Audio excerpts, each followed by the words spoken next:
ETF index mutual funds నేర్చుకుని stock మార్కెట్లో రాణించాలనుకుంటున్నారా? వెంటనే ఈ నెంబర్కి కాల్ చేయండి.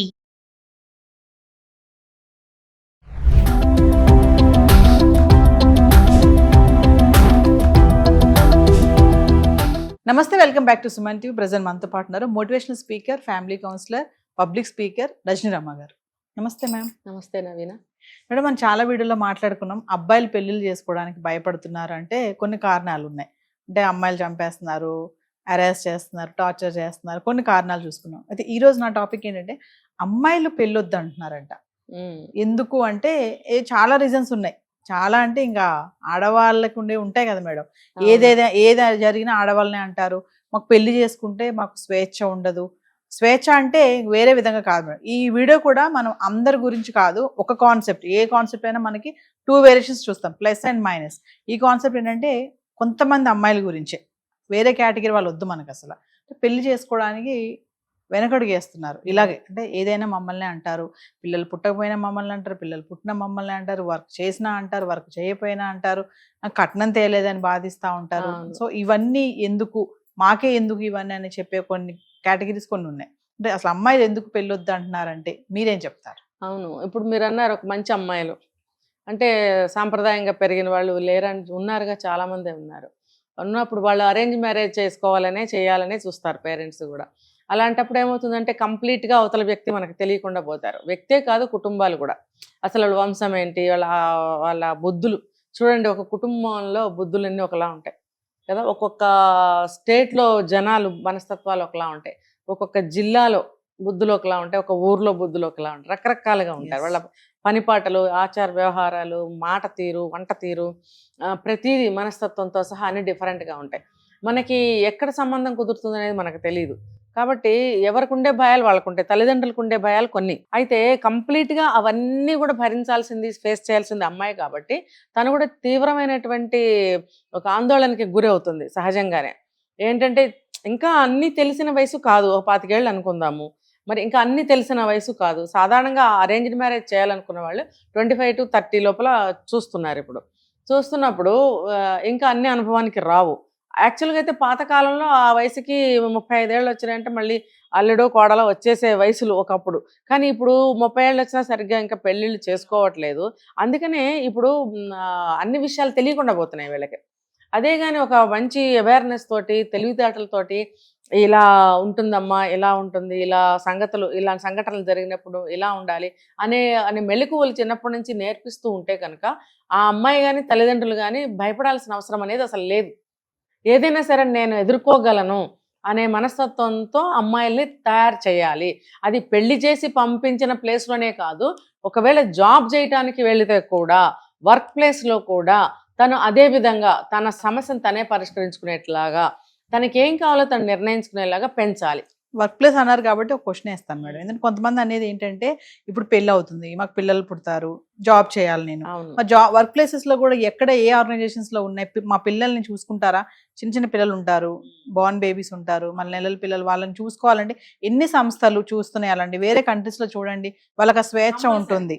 మరి మనకి ఇక్కడ అలాంటిది లేదు కదా. మరి మేము పెళ్లి చేసుకొని పిల్లల్నే చూసుకోవాలా, ఇంటినే చూసుకోవాలా, ఇవన్నీ ఎక్కడ మాకు ఈ స్ట్రెస్ అంతా అని కొంతమంది అంటున్నారు. కొన్ని పెద్ద పెద్ద కంపెనీస్లో ఫెసిలిటీస్ ఉన్నాయి. కిడ్స్ కేర్ ఉంటుంది, వాళ్ళకి మళ్ళీ మెయింటెనెన్స్ వాళ్ళు ఉంటారు, కేర్ టేకర్స్ ఉంటారు. వీళ్ళు ప్రశాంతంగా జాబ్ చేసుకోవచ్చు, మధ్యలో వెళ్ళి చూసుకోవచ్చు, ఫీడ్ చేయాలంటే చేయొచ్చు, బిడ్డల్ని పలకరించుకునే ఫెసిలిటీస్ కొన్నిట్లో ఉన్నాయి. ఫారిన్ కంట్రీస్లో మీరు అన్నట్టు అది కంపల్సరీ అరేంజ్మెంట్. అది ఆ ఫెసిలిటీ అనేది ఖచ్చితంగా ఉంటుంది. అదే చూడండి, మనం ఇంత స్ట్రెస్ తోటి, టెన్షన్ తోటి జాబ్ చేస్తూ ఉంటాం. ఫారిన్ కంట్రీస్లో అలా ఉండదు, చాలా ఈజీగా రిలాక్స్గా ఉంటుంటారు వాళ్ళు. ఎందుకంటే ఎక్కడికక్కడ వాళ్ళకి అరేంజ్మెంట్స్ ఉంటాయి, ఫెసిలిటీస్ ఉంటాయి. అదేంటంటే మనం ఇలా అంటున్నామా అరేంజ్మెంట్స్ ఫెసిలిటీస్ అని, అది నీడ్గా భావిస్తారు వాళ్ళు. అది నీడ్. మనకి నీడ్ అని ఎందుకు ఆలోచించట్లేదు?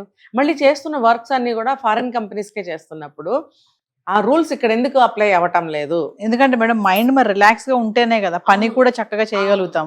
లేదంటే పిల్లలు ఏం చేస్తున్నారు, మావాడు అక్కడ ఎలా ఉన్నాడో, ఏం తిన్నాడో ఏంటో ఈ ఆలోచించుకుంటే ఇక్కడ పని ఎలా చేస్తారు? అవును, అందుకనే కంపెనీ వాళ్ళకి వీళ్ళ డిమాండ్స్ కూడా తెలియచేయాలి. ఇప్పుడు ఒకళ్ళ తర్వాత ఒకళ్ళు ఎవరైనా అమ్మాయిలకి అదే సమస్య వస్తుంది. మా బేబీస్ని క్యారీ చేయాలి, తర్వాత డెలివరీస్, తర్వాత మదర్ ఫీడింగ్ ఇవ్వాలి, పిల్లలకి మదర్ ఫీడ్ చేయకపోతే ఆమెకి హెల్త్ ప్రాబ్లమ్స్ ఎన్ని వస్తాయి, ఇవన్నీ వాళ్ళు డిమాండ్ చేయాలి. మాకు బేబీ కేర్స్ సెంటర్స్ చిన్నగా లోపల పెట్టండి. కొన్ని కంపెనీస్లో ఉన్నాయి మనకి ఇక్కడ కూడా, కానీ చిన్న కంపెనీస్లో లేవు అని చాలా మంది అంటుంటే విన్నా నేను. కొంతమంది అంటారు మేడం, ఏమంటారంటే భర్త ఉద్యోగం చేస్తున్నాడు కదా, అసలు ఎందుకు మేము చేయాలి పని అని కొంతమంది అంటున్నారు. అది కరెక్టేనా? ఒకప్పుడు అంతే కదా నవీన, ఒకప్పుడు అంతే ఉండేది. సంపాదించుకొస్తే పిల్లల్ని చూసుకుంటూ, ఇల్లు చూసుకుంటూ, బంధువుల్ని చూసుకుంటూ ఇల్లంతా మేనేజ్ చేసుకునేది ఇల్లాలు.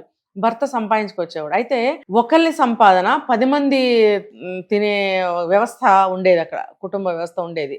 ఉన్నప్పుడు అందులో నుంచి వచ్చిన పరిణామమే ఇప్పుడు అందరూ జాబ్ చేయటం అనేది. ఇప్పుడు దేనికి లోటు లేకపోయినా అసలే లోటు వచ్చేసింది ఇక్కడ.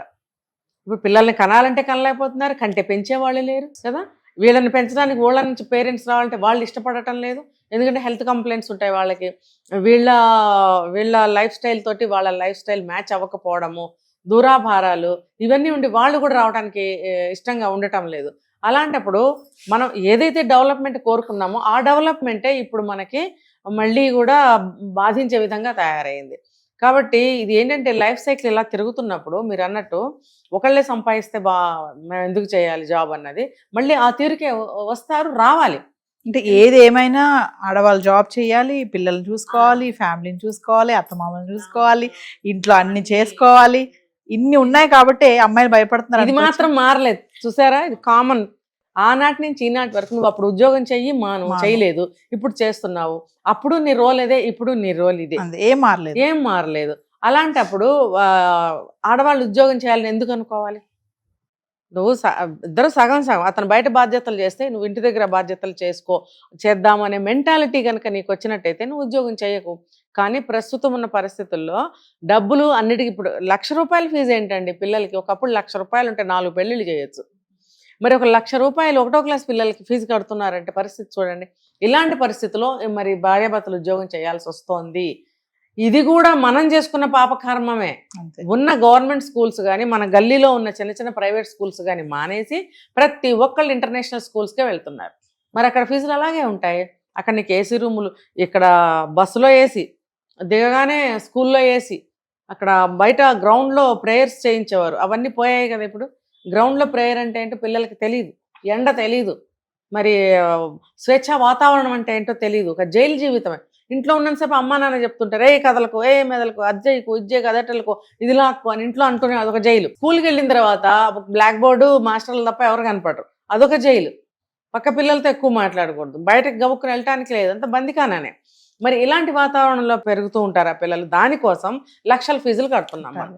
అప్పుడు ఏమవుతుందంటే న్యాచురల్ సిస్టమ్ అనేది అన్ని విషయాల్లోనూ కోల్పోతున్నారు. అసలు మనిషి జీవితం ఏంటి, సంఘ జీవితం ఏంటి, కుటుంబ జీవితం ఏంటి, అన్నా చెల్లెళ్ళు ఏంటి, అమ్మా నాన్న ఏంటి, ఇవన్నీ వాళ్ళకి అసలు తెలిసే అవకాశాలే ఉండట్లేదు. అందుకని మన గల్లీలో ఉన్న ఒక 5-6 6th క్లాస్ వరకు 5th క్లాస్ వరకు మన దగ్గరలో ఉన్న స్కూల్లో చదివించవచ్చు. ఆ తర్వాత ఎవరైతే చదువులో వీక్గా ఉన్నారో ఆ పిల్లల్ని తీసుకెళ్ళి మంచి స్కూల్స్లో వేయాలంటే వేసుకోండి.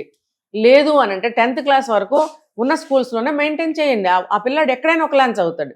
అంటే ఫైనల్గా మేడం, ఆడపిల్లలు ఏంటంటే పెళ్లి చేసుకుంటే మాకు స్వేచ్ఛ పోతుంది, అందరి గురించి కాదు, కొంతమంది గురించి. పెళ్లి చేసుకుంటే మాకు స్వేచ్ఛ పోతుంది, అదే పెళ్లి చేసుకోకపోతే మాకు స్వేచ్ఛ సంతోషం కూడా ఉంటుందని కొంతమంది అంటున్నారు. దీని గురించి ఒకసారి. అంటే అందరికీ పోదండి, వచ్చిన భర్తను బట్టి. కొంతమంది భర్తలు ఇళ్ల నుంచి కదలనివ్వరు భార్యని, ఎంత చదువుకున్నా సరే. ఎంత చదువుకోనండి, అబ్బాయి కన్నా ఎక్కువ చదువుకున్నా సరే ఎక్కడికి వెళ్ళొద్దు, ఏం చేయొద్దు, నేను సంపాదించుకొస్తాను అంటాడు. మరి ఎక్కడికి అన్నీ నేనే తీసుకొస్తానంటాడు. మరి ఇంకా ఆ అమ్మాయి ఇంట్లోనే ఉండాల్సి వస్తుంది. పోనీ ఎప్పుడన్నా నేను వస్తానంటే ఏం అవసరం లేదు, నేనే తెస్తానని భర్తలు ఉన్నారు. మరి అది స్వేచ్ఛ పోయినట్టే. కానీ అన్ని విధాలా మంచిగా ఉన్న ఒక అబ్బాయిని పెళ్లి చేసుకుంటే ఆ స్వేచ్ఛ ఏం కోల్పోరు. కాకపోతే ఏంటంటే మిగతా విషయాలన్నీ కామన్. పిల్లల్ని కనాల్సిందే, పిల్లల్ని తల్లి పెంచాల్సిందే, వచ్చేవాళ్ళని చూడాల్సిందే, అత్తమామలను చూసుకోవాల్సిందే అనేది కామన్ థింగ్స్ ఆ స్త్రీ చుట్టూ కూడా బిగుసుకొనా లేకపోతే ఏర్పాటు చేయబడ ఉంటాయి. అంతే ఉన్నప్పుడు ఎందుకు ఇట్లా టార్గెట్ చేస్తున్నారనే ఆ వ్యవస్థ అనేది మారటం లేదు, ఆ సిస్టమ్స్ అనేవి మారటం లేదు. అందుకే ఆడపిల్లలు భయపడుతున్నారు. అందుకనే ఆడపిల్లలు చాలా మంది భయపడుతున్నారు.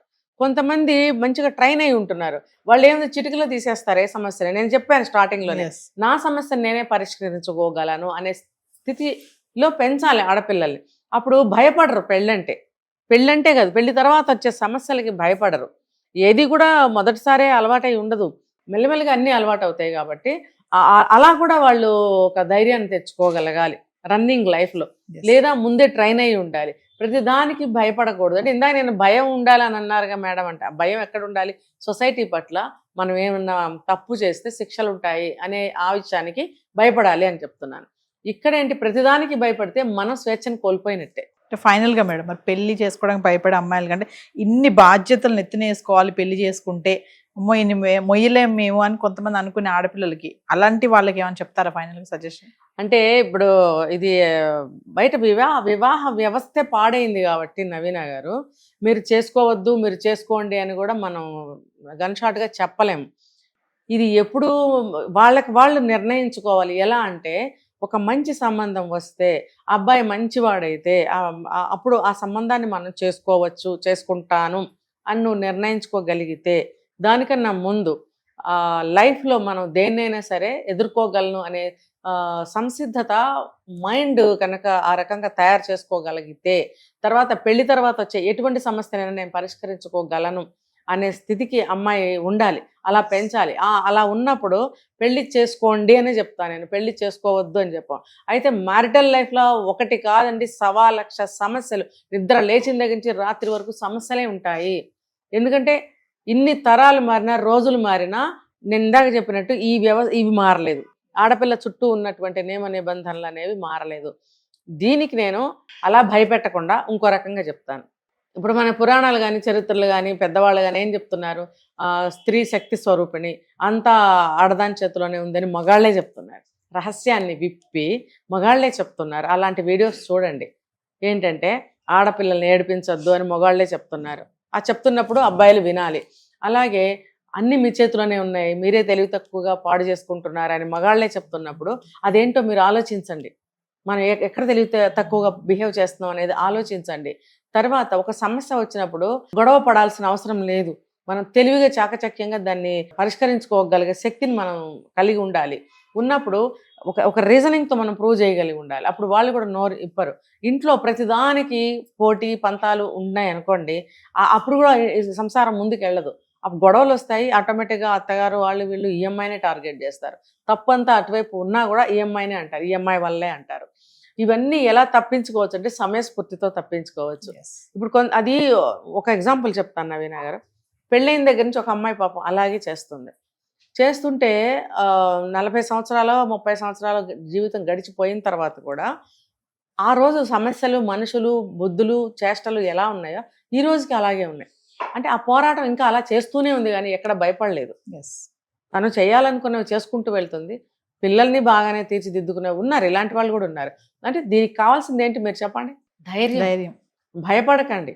ఇలాంటి పరిస్థితుల్లో భయపడకూడదు, ధైర్యంతో ముందుకెళ్ళాలి. ప్రతి మనిషికి తెలివితేటలు ఉంటాయిగా, ఆ తెలివితేటలను ఉపయోగించండి. తర్వాత సమయస్ఫూర్తిని ఉపయోగించండి. ఇవన్నీ మీకు లేవు అనుకుంటే నాలెడ్జ్ గెయిన్ చేయండి. కొన్ని వీడియోలు ఉంటాయి, అలాంటివి చూడండి. కొన్ని బుక్స్ చదవండి. బుక్స్ అంటే రామాయణం, భారతం లాంటివి కూడా చదవచ్చు. అక్కడ మనకి కొన్ని సంఘటనలు మనం ఇలా ఉండాలా అని మనకి తెలియజేస్తాయి. ఒక రామాయణం, భారతం అనే కదా, ఏ బుక్ అయినా సరే మనకి టిప్స్ దొరుకుతాయి. అవి క్యాచ్ చేయండి, ఇంప్లిమెంట్ చేసి చూడండి, అసలు ఖచ్చితంగా మీకు రిజల్ట్ దొరుకుతుంది. అలా ఆ తెలివితేటలను ఉపయోగించమని నేను చెప్తున్నాను. అంతేగాని భయపడద్దు, పెళ్లి మానద్దు, అలా అవసరం లేదు. పెళ్ళి ఇలాంటి అమ్మాయిల్ని పెళ్లి చేసుకోకూడదు అని ఎవరైతే అబ్బాయిలు అనుకుంటారో అలాంటి అమ్మాయికి పెళ్ళి అవ్వడం కష్టమే. Thank you ma'am.